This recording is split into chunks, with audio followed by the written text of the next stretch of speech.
Deus abençoe. Nessa manhã está conosco o pastor Luciano Tomé, do Ministério Muros do Evangelho. Falei certo? Amém, pastor.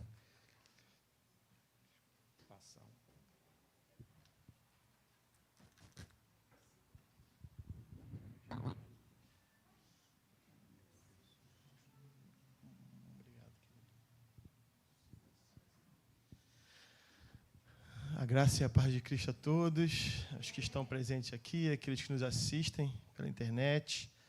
Agradecer aqui ao Senhor pela oportunidade, mais uma vez, de estar aqui, né?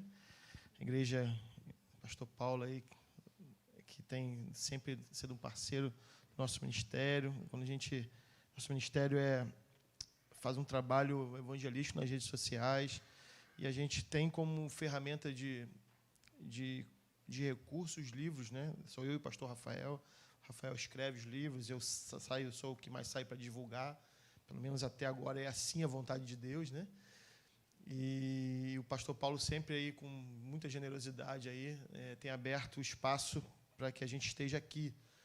Então sou muito feliz de estar aqui. É uma igreja que sempre me recebe com muito carinho, né? Os irmãos são muito amáveis. Louvado seja Deus por isso, né? Vou falar rapidamente aqui, usar uns minutinhos iniciais para falar dos nossos livros. Se você não conhece, né, nós temos esse livro aqui chamado Aniquilação, a Última Hora, que é um livro, que é uma ficção cristã, uma trilogia. A gente tem aí o livro Quando Só Quero Desistir, um livro que fala sobre como Deus usa as adversidades para nos fazer conhecê-lo e chegar mais próximo dele, né, e termos experiências com ele. O livro Dentro da Igreja e Longe de Deus, que é o nosso primeiro livro, que, na verdade, o nome já vende por si. A gente tem vendido muito desse livro pela internet. Esses últimos dias ele tem vendido bastante. E eu vim divulgar hoje, na verdade, né, um livro que nós lançamos antes da pandemia, mas aí lançamos uma semana depois, chegou a pandemia. Eu estava até agendado aqui, né, de vir aqui, mas tivemos que cancelar. Que é esse livro aqui, se chama Arrasando o Inferno. Não é A Razão do Inferno, não. É Arrasando o Inferno. Que é um livro... porque se você fala rápido, pode dar interpretação, né? Arrasando o Inferno. Eu quero estar ministrando um pouco sobre esse tema hoje, mas eu queria só passar um trailerzinho desse livro, 2 minutinhos, né, para que você, como eu sempre faço aqui, é um vídeo promocional que a gente sempre faz de cada livro. Eu queria que os irmãos assistissem, amém?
né? Se vocês tiverem condições de levá-lo, levem, né? Nós temos preços ali, quem quiser levar os outros também, nós temos valores com descontos, enfim, né? Não gosto de falar valores no púlpito, depois os irmãos lá, minha esposa está lá e vocês podem estar adquirindo lá os livros. Esse livro está muito bom mesmo, está muito bom. Ele fala sobre batalha espiritual, mas com uma ótica não... Eu não vou dar spoiler aqui, não, né? Para que vocês possam ter, mas, na verdade, muito se fala de batalha espiritual em conhecer mais do inimigo, como ele age, como ele faz. Eu não preciso conhecer do inimigo mais do que eu preciso saber do que as Escrituras me dizem dele. Se eu for parecido com Cristo, se eu me assemelhar a Cristo, quando ele se deparar contra mim, é ele quem retrocede. Eu, né, óbvio, não sou nada, você não é nada, mas aquele que está em nós, né, aquele que nós refletimos como um espelho, é quem faz toda a diferença. E o diabo respeita esses, irmãos. Não adianta você ficar repreendendo, mandando deitar, rolar, levantar, subir, se você não leva uma vida na obediência ao Senhor e em santidade a Deus. Suas palavras serão apenas... ecoarão vazias no mundo espiritual. Mas se você vive o Evangelho, né, você talvez nem precise falar, a sua presença já faz com que o inferno retroceda. Amém? O livro está muito bom, que você possa, né, adquiri-lo lá e ler. Tenho certeza que vai edificar muito sua vida. Queria que os irmãos abrissem as suas escrituras, a sua Bíblia, né? No Evangelho de João, eu vou ler um versículo no capítulo 14, mas eu vou ministrar mesmo no capítulo 8, tá? No versículo 14, eu vou ler apenas o versículo 30, e depois nós vamos para João 8, amém? Eu vou aqui fazer oração de Josué para o sol parar e a lua também, para que esse relógio não avance muito rápido, para que ele pare, o tempo pare aqui, para eu poder... Eu sou muito prolixo, então, para mim, pouco tempo é sempre muita dificuldade, mas, glória a Deus, eu vou conseguir. João 14:30 diz assim, Jesus dizendo, amém, irmãos? Já não lhes falarei muito, pois o príncipe deste mundo está vindo. Ele não tem nenhum direito sobre mim, ou ele nada tem em mim, em outras traduções. Guarda isso, que nós vamos voltar aqui, mas no final da palavra, eu vou falar um pouco também no início. E eu queria que os irmãos abrissem em João 8, nós vamos ler do 1 ao 11. Diz assim, Jesus, porém, foi para o Monte das Oliveiras. Ao amanhecer, ele apareceu novamente no templo, onde todo o povo se reuniu ao seu redor. E ele se assentou para ensiná-lo. Os mestres da lei e os fariseus trouxeram-lhe uma mulher surpreendida em adultério. Fizeram-na ficar em pé diante de todos e disseram a Jesus, Mestre, esta mulher foi surpreendida em ato de adultério. Na lei, Moisés nos ordena apedrejar tais mulheres. E o Senhor, que diz? Eles estavam usando essa pergunta como armadilha, a fim de terem uma base para acusá-lo. Mas Jesus inclinou-se e começou a escrever no chão com o dedo. Visto que continuavam a interrogá-lo, ele se levantou e lhes disse, se algum de vocês estiver sem pecado, seja o primeiro a atirar pedra nela. Inclinou-se novamente e continuou escrevendo no chão. Os que ouviram foram saindo, um de cada vez, começando pelos mais velhos. Jesus ficou só, com a mulher em pé diante dele. Então Jesus pôs-se em pé e perguntou-lhe, mulher, onde estão eles? Ninguém a condenou? Ninguém, Senhor, disse ela. Declarou Jesus, eu também não a condeno. Agora vá e abandone sua vida de pecado. Amém? Senhor, em nome de Jesus, quero te agradecer, Senhor, por esse momento, te pedir que tu use a minha vida para abençoar a tua igreja, ó Deus. Sabe, Senhor, que eu não tenho nada a dizer, como sempre, mas que Teu Espírito fale por mim, ao meu coração, ao coração dos teus filhos, para a glória do teu nome, em nome de Jesus. Amém. Aí vem o príncipe deste mundo e ele nada tem em mim. Que declaração forte, né, irmãos? Ele nada tem em mim. Não há algo em mim que ele possa requisitar, que ele possa colocar a mão. Isso é uma declaração muito forte, assim como a declaração de Paulo, né? Sede meus imitadores, como eu sou de Cristo. Que ousadia, né? Dizer isso. Olhem para mim, me imitem, porque eu tenho a certeza de que eu imito a Cristo. Isso é algo muito forte, algo que nos remete a um nível e a um padrão de espiritualidade, de comunhão com Deus, onde nós assistimos aqui, né, no vídeo. Não sei se o pessoal de casa conseguiu assistir. Eu até esqueci, que a irmã pediu para eu falar um negócio, eu esqueci. Né? Mas parece que o pessoal de casa também conseguiu ver. Hoje a gente tem, né, uma cultura dentro da igreja cristã de que nós somos reativos, né? Ou seja, nós estamos sempre reagindo ao ataque do inimigo, estamos sempre... ele vem, nos causa dano, e eu busco orar, e eu busco pedir a intercessão dos irmãos para que aquela situação ela mude. Mas o próprio Jesus falou que as portas do inferno não prevaleceriam com a igreja.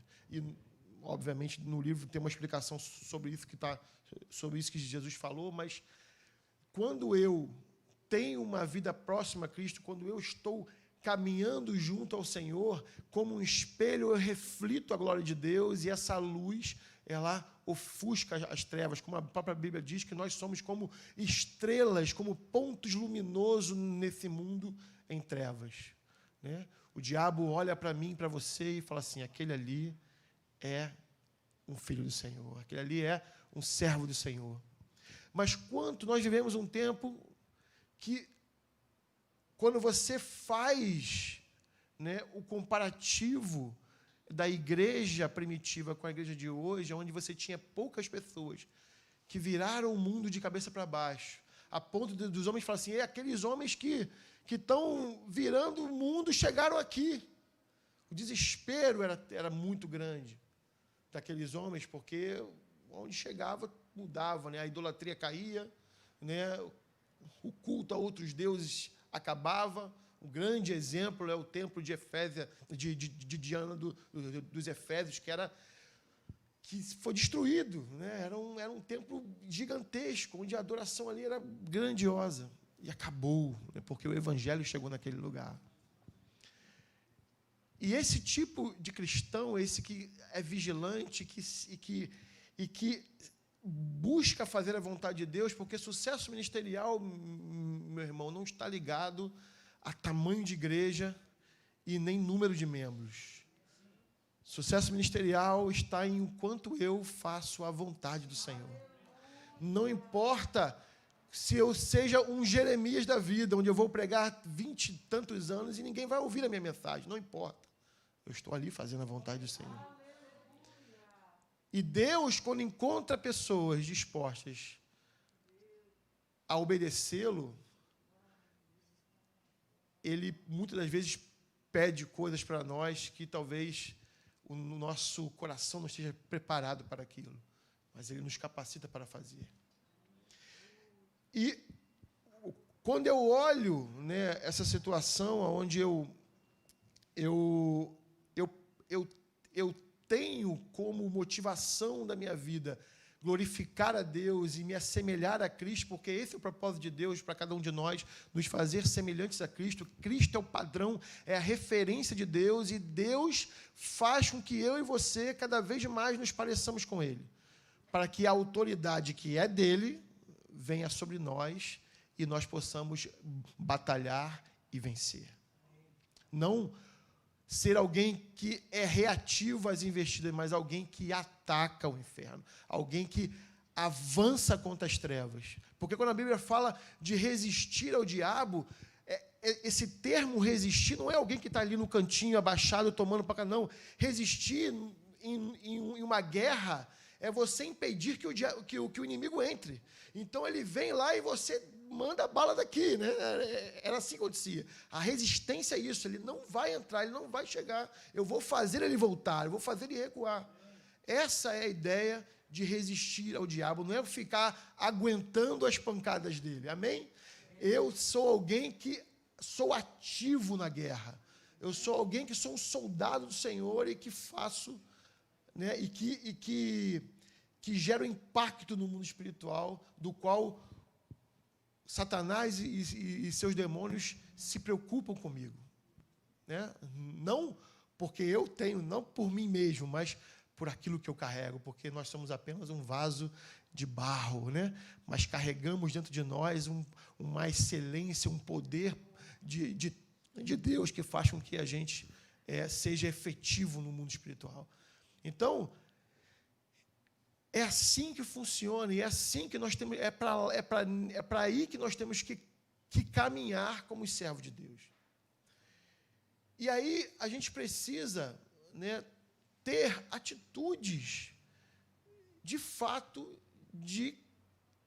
parecidas com Cristo, né? Porque eu preciso refletir a Cristo como um espelho, então eu preciso ter as mesmas atitudes, as mesmas palavras, as mesmas motivações.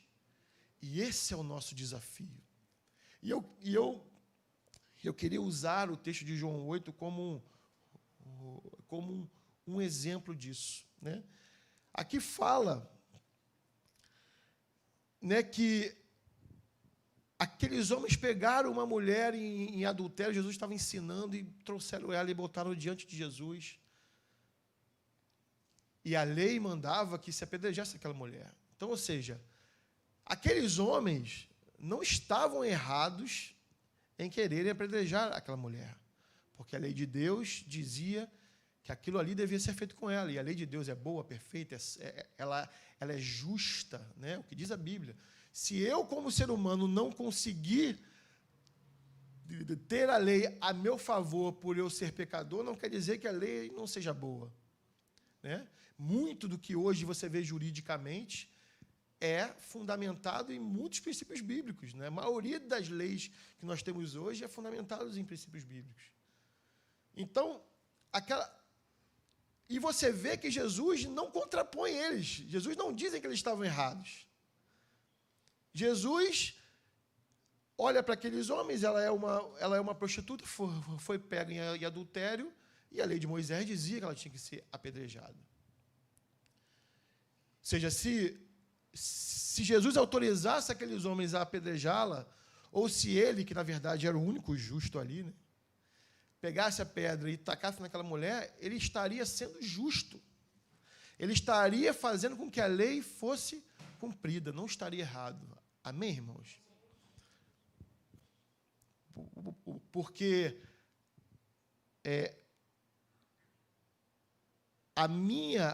o meu conceito de certo ou errado não pode ser maior do que o que as Escrituras dizem. Nós tivemos aí um episódio há pouco tempo aí da questão da menina com aborto e tal, e eu vi muitos cristãos relativizando a palavra, né, para poder justificar o aborto da menina. Veja bem, não vou entrar nesse conceito não, porque isso gera muita discussão, mas eu não posso ser flexível com o que as Escrituras dizem. O aborto é pecado, é assassinato. Então, eu não posso flexibilizar em relação a isso. Então, Jesus estava ali, né? Jesus não disse nada, ele só se abaixou e falou. Fez com que eles olhassem para a sua própria, deixassem com que a consciência deles falassem com eles, para que eles olhassem para dentro deles e checassem se eles, de fato, estavam em condições de apedrejar aquela mulher. Porque, no fundo, eles não estavam preocupados com a lei de Deus. Porque, se eles estivessem preocupados, eles tinham trazido o homem também.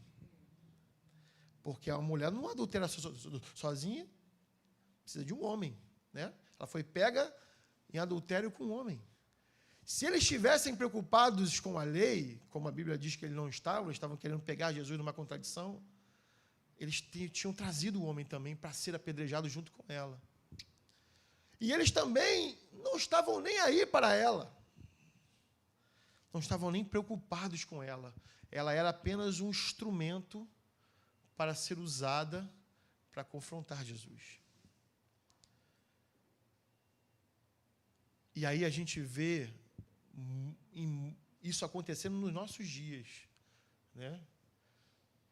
A gente às vezes vê situações que são usadas para justificar uma pregação do Evangelho ou para justificar alguma coisa, e na verdade não é nada daquilo, a motivação não é aquela.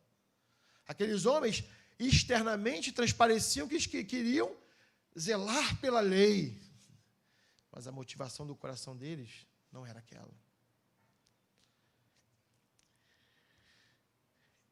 E aí, quando a gente olha para a atitude de Jesus, e aí vamos aqui trazer o que Jesus fez diante daquilo ali. Que isso é que deve ficar ressaltado para nós. Isso que deve ser um exemplo para nós, como cristãos, que desejamos ser semelhantes a Cristo.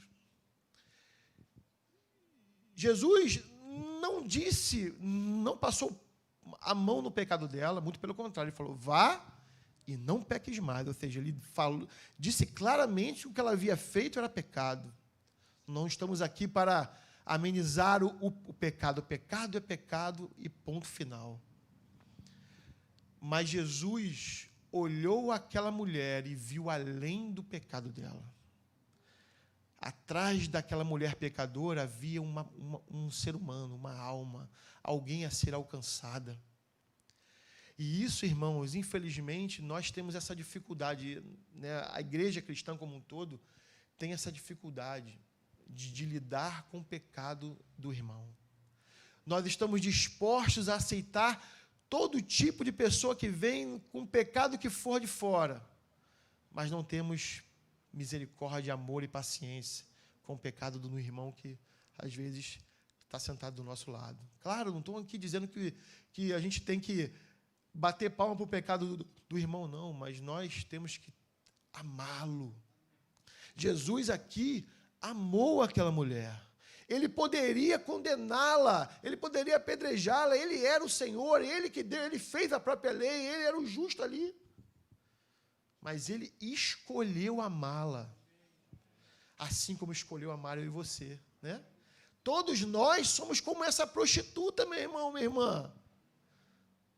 Talvez o seu pecado não seja o pecado que você tinha, que você vivia, não era o de adultério, mas era outro.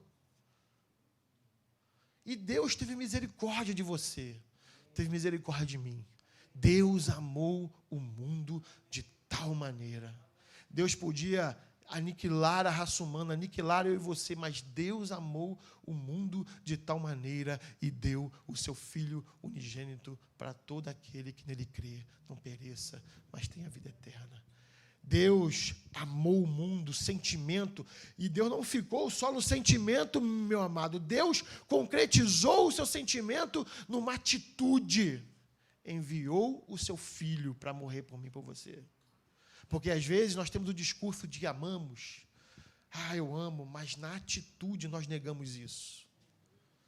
Porque talvez não falta a nós misericórdia, falta amor ao irmão.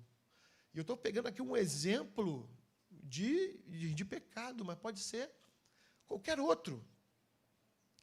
Eu estou querendo transparecer aqui a atitude com que Jesus olhou aquela mulher. E havia uma pressão, se você perceber no texto, quando eles falam do pecado dela na frente de Jesus, expõem ela na frente de todos. Veja bem, aí eu quero fazer um parênteses aqui, que muitas vezes as pessoas questionam, nós não podemos julgar. Podemos sim, pela palavra nós podemos, né? A Bíblia nos alerta, não julgueis para que não sejam julgados, porque da mesma forma que você julgar, vocês julgarão a vós. Ou seja, se eu sou... E aí o texto que se segue é o quê? Tira a trave do teu olho para apontar o cisco do seu irmão. Ou seja, não é que eu não posso julgar, a palavra ela é é Cristo, Jesus é a palavra e ele é o juiz e ela julga. Quando eu julgo pela palavra, eu não julgo de forma errada. Eu julgo quando eu julgo segundo o que eu acho certo ou errado. Mas quando eu julgo pela palavra, eu julgo corretamente. E ela, e ali, né, Jesus, como eu falei, se ele quisesse, ele poderia ter julgado ela e pedrejado ela, mas ele optou por amar aquela mulher. Por quê? Porque ele não veio para nos julgar, meu irmão. Ele veio para nos salvar. Então, quando nós olharmos para o irmão, nós temos que, é óbvio, não temos ali, como eu falei, não temos que amenizar o pecado dele, mas a motivação do meu coração não é acusá-lo, como aqueles homens fizeram com aquela mulher. Simplesmente expor ele, simplesmente envergonhar ele, mas olhar para o pecado dele, falar com ele para que ele se conserte com o Senhor e se fortaleça, porque amanhã pode ser eu e ele me levantar. Porque sabe, meu irmão, a diferença de nós aqui, para quem está lá fora, é só a graça. Só a graça, né? Não é meus olhos, meu cabelo, minha roupa, não é o quanto eu tenho na conta bancária, não é. É só a graça. Louvado seja Deus porque nós estamos aqui. Você e eu podíamos estar agora, temos virado a noite se drogando, nos drogando a noite inteira. E está aí sentado, quantas vezes você passa aí pessoas alcoolizadas, jogadas, dormindo no meio da rua. Podia ser eu, podia ser você. A graça nos alcançou. E sabe qual é a diferença de você que está dentro da igreja de pé para o seu irmão que está caído? É só a sua busca pelo Senhor. Porque se você parar de buscar, a humanidade, o homem mau dentro de você vai se fortalecer e você certamente irá cair. Então, a Bíblia diz, aquele que está em pé, cuide para que não caia. Então, diante de um cenário desse, meu irmão, eu tenho que olhar para o outro com misericórdia, com amor, e foi isso que Jesus fez. Ele tinha toda a autoridade, poder para condená-la ali, mas ele preferiu amar ela.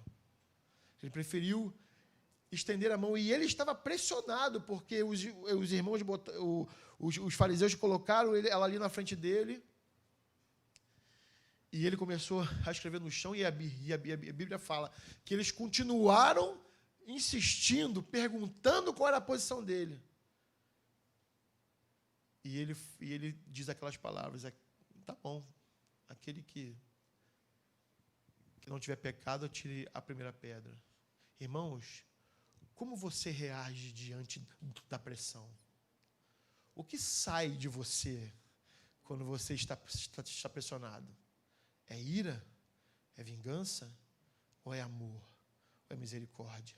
Ou é perdão? Porque para perdoar eu preciso ter amor. Jesus falou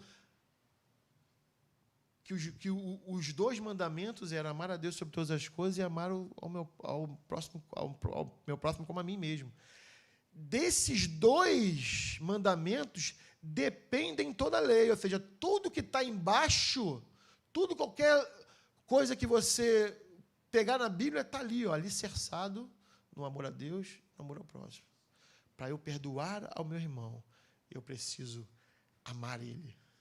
E Deus quis ser amado no outro, né? Deus quis ser amado no outro.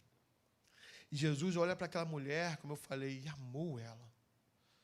Amou e colocou, e mesmo pressionado pelos homens, né? E a gente viveu aí esse momento de pandemia, houve muita pressão emocional, psicológica. Houve muita. E eu, né, a gente faz um trabalho de rua, de vender os livros na rua. Acho que até alguns irmãos daqui já esbarraram comigo aí por aí. E eu tenho percebido isso, que a pandemia passou a haver uma expectativa das pessoas se tornarem mais sensíveis. Piorou. As pessoas estão mais egoístas. As pessoas estão menos solidárias. Irmãos, às vezes, o ímpio dá uma resposta mais positiva do que um cristão. Isso é uma tristeza para nós. Isso é uma tristeza para nós. Porque, como o próprio Senhor Jesus disse, o inimigo vem aí. O príncipe deste mundo está vindo aí. Ele nada tem em mim. Ele não tem do que me acusar. Os dias que estamos vivendo, irmãos, está anunciando que o homem do pecado, vem aí. E como você estará diante disso? Como você estará, né? Será que ele tem algo em você?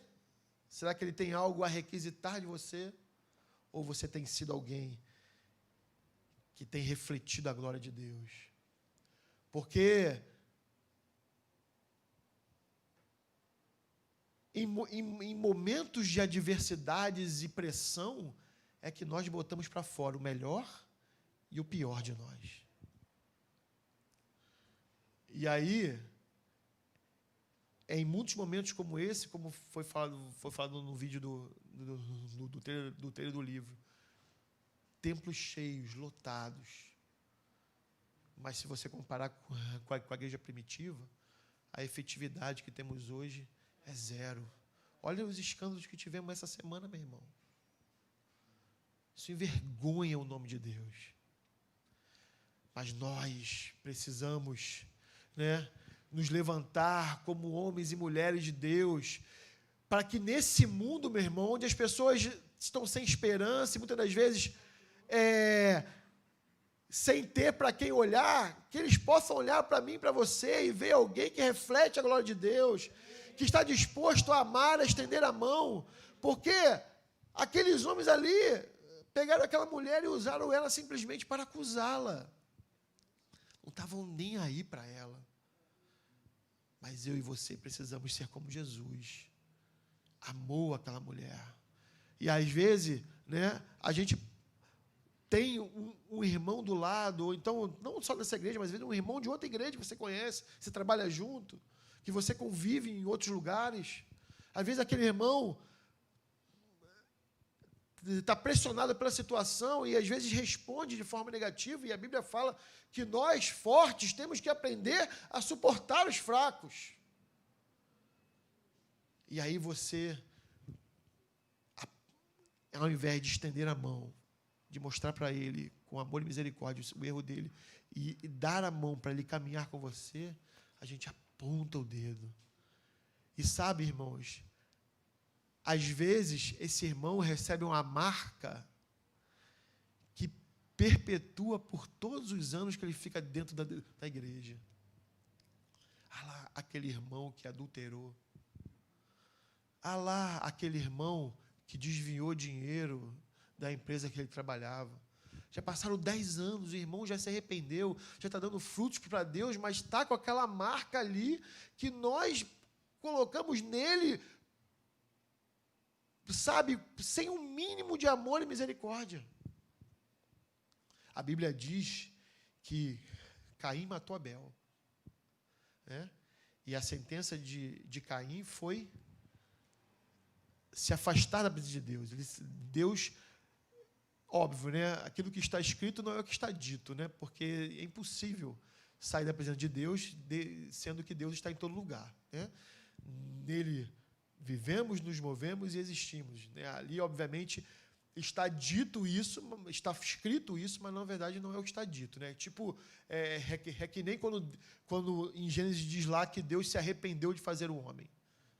O que está escrito não é o que está dito, porque Deus não se arrependeu de fazer o homem, primeiro, porque Deus não é pego de surpresa, e segundo, para eu me arrepender, eu preciso errar, e Deus erra. Então, o que está escrito ali não é o que está dito, né? Então, é por isso que a Bíblia tem que ser meditada, você tem que, né, compreender o que está escrito nisso. Então, aqui é a mesma coisa. Caim foi sentenciado a ir para longe da presença de Deus, e ele ficou temeroso daquilo. Mas eu vou ser morto, e Deus vai e bota uma marca em Caim para que todo aquele que encontrar com ele não o faça mal. Ou seja, a Deus mostrando mais uma vez que apesar dele merecer a morte, Deus teve misericórdia dele. E nós, que somos discípulos de Cristo, nós temos que ser iguais a ele. Na misericórdia, no amor, no perdão, na generosidade, como foi falado aqui, né? Porque Deus deu o seu melhor. Ele não poupou esforços para me salvar e para lhe salvar, sendo que nós merecíamos o inferno.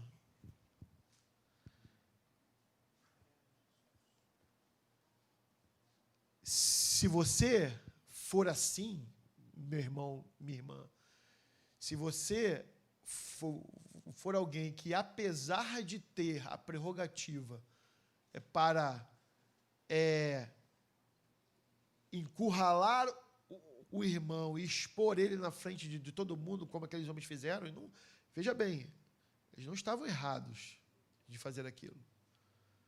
Mas se o seu coração for como o de Jesus, se o meu coração for como o de Jesus, a gente vai olhar além do pecado e vai amar aquele homem, aquela mulher.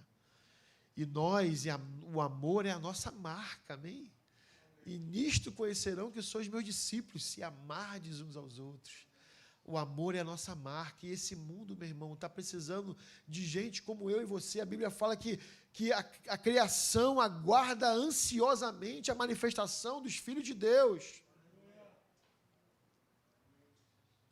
Nós precisamos ser mais, expor mais aquilo que somos. Nós precisamos expor mais aquilo que somos. Queria convidar os irmãos a ficarem de pé. Porque...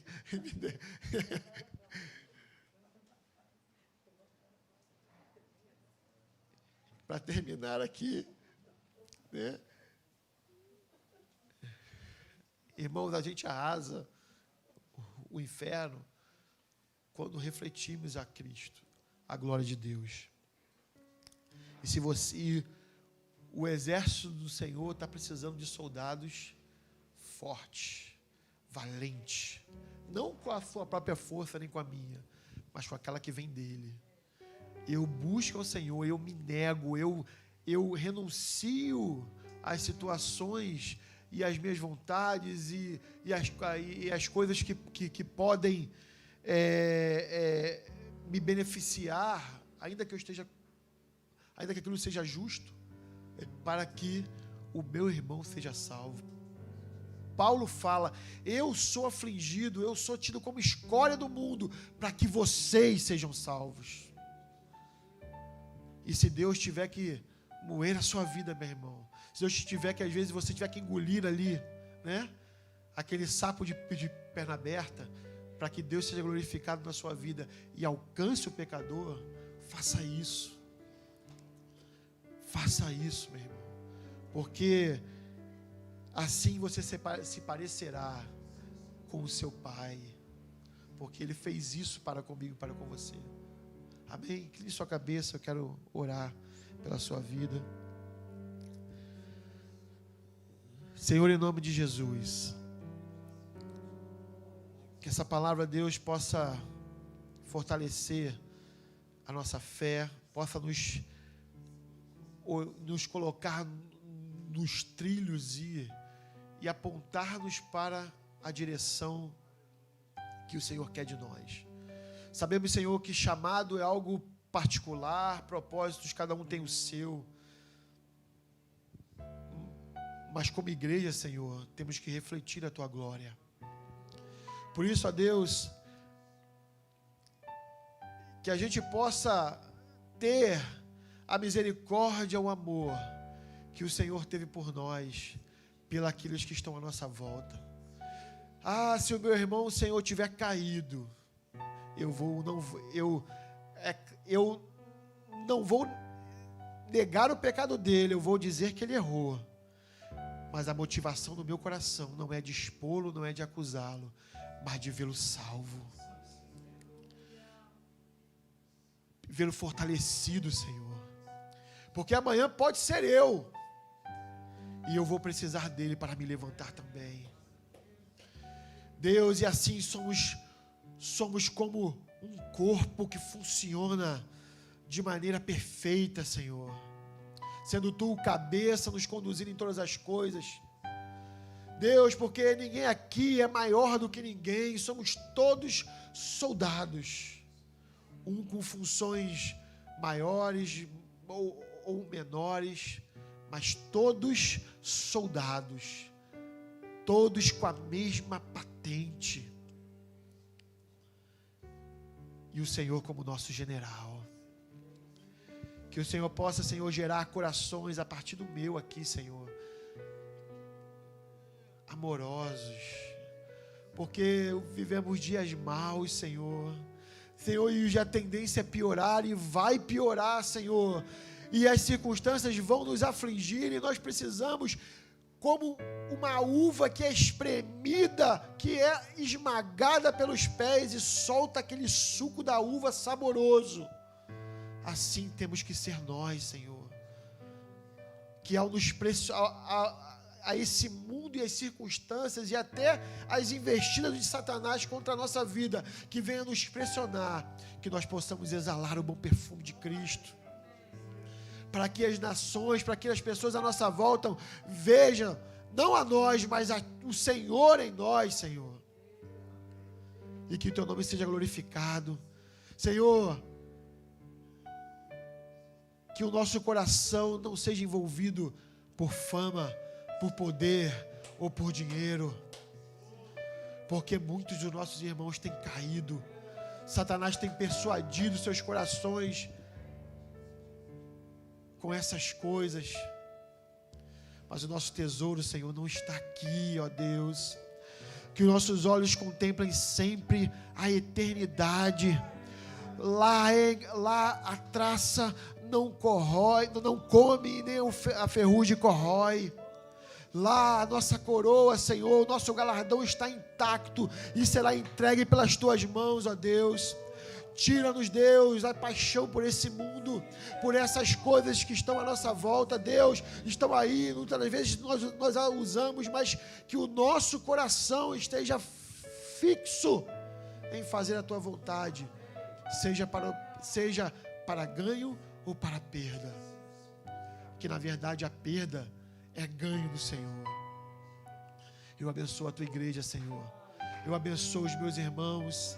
Deus, gera corações aqui, Senhor, queimando com fogo do Espírito, ó Pai, porque nós temos uma igreja hoje, Senhor, muitas das vezes enfraquecida, fria, e nós precisamos de homens e mulheres, Senhor, que estejam dispostos a cumprir o Teu ID, sem colocar empecilhos, sem colocar dificuldades, ó Deus, porque assim, Senhor, a gente vai alcançar aqueles que ainda faltam ser alcançados, para que Tu venhas, como nós cantamos aqui, Maranata, ora vem, Senhor Jesus. E esse dia não vai demorar, Senhor. Aquele que precisa, Senhor, de um renovo, de uma aliança nova, de reestruturar a sua vida com o Senhor, que possa Te buscar e vai Te achar, Senhor. E o Senhor vai transformar a vida dele, é o que eu declaro para o Teu povo, Senhor, aqui em nome de Jesus. Amém. Louvado seja o nome do Senhor, meus irmãos. Vou para aqui rapidamente, né, passar aqui o microfone para o encerramento. Acho que eu não passei do horário, acho que eu fiquei nos meus 40 minutos aí, né? Amém, meus irmãos. Deus abençoe a todos. Lembrando ali, quando você for sair ali, se puder abençoar o nosso ministério, né? A gente precisa bastante. Então, não deixe de fazer isso, se Deus colocar isso no seu coração. Amém? Deus abençoe a todos. Fiquem na paz. Um abraço a todos que estão nos assistindo também. Que Deus abençoe.